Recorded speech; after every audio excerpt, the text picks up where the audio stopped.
Let me tell you about a society which had bigger masjids than you had, which had bigger scholars than you had, which had bigger darulums than you had. This was Muslim Spain.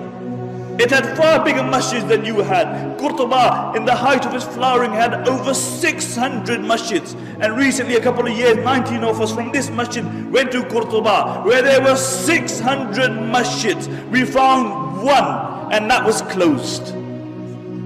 Why? What happened? Because these were people who forgot Allah, and Allah made them forget themselves. And you look at the scholars of Spain. Who were the scholars of Spain? There were the likes of Ibn Hazm, there were the likes of Imam Qurtubi, there were the likes of Ibn Abdul Barr, there were the thinkers like Ibn Sina, Ibn Rushd. These were people who were the backbone of Islamic learning.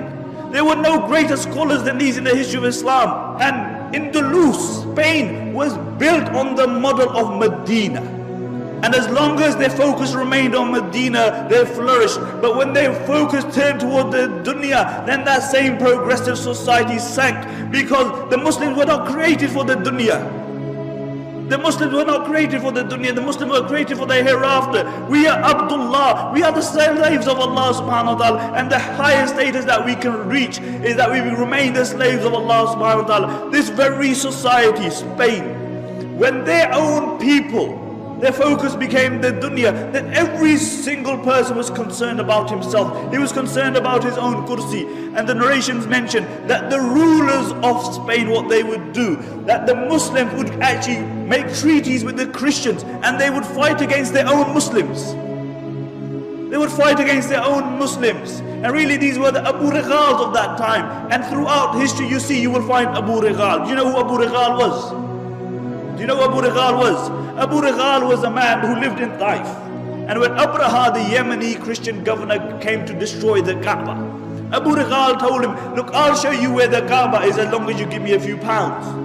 So Abraha agreed. When Abu Righal reached the outskirts of Makkah, he died. And what the Arabs would do, they would pelt his grave with stones, because he was a man who was ready to sell his religion and his people for $1 and a dime.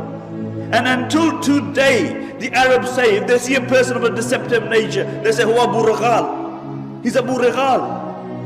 And these were the Abu Righals of that time. And one place after the other fell in Muslim Spain.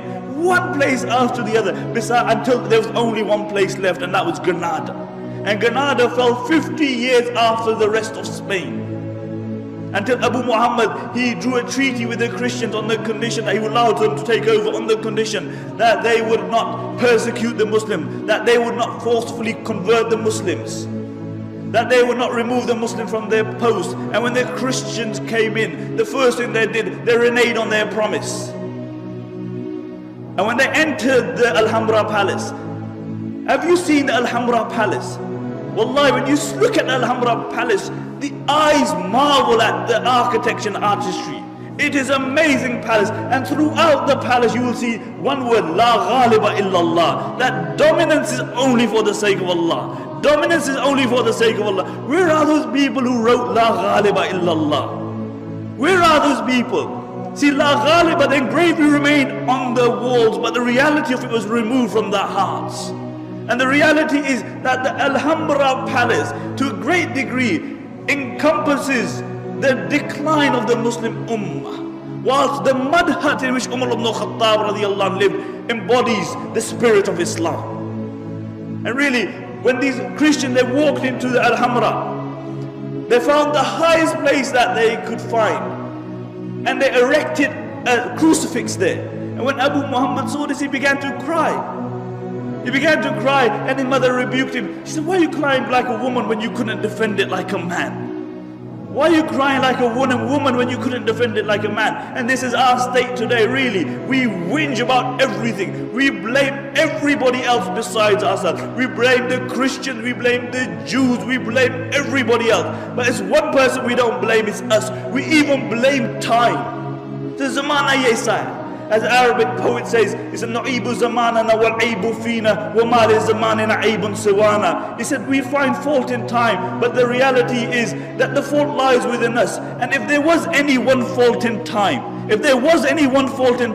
it is that it has to carry the likes of me and you. That's the only fault with time. لا تكونوا كالذين نسوا الله فأنساهم أنفسهم. Do not be like those who forgot Allah and Allah made them forget themselves.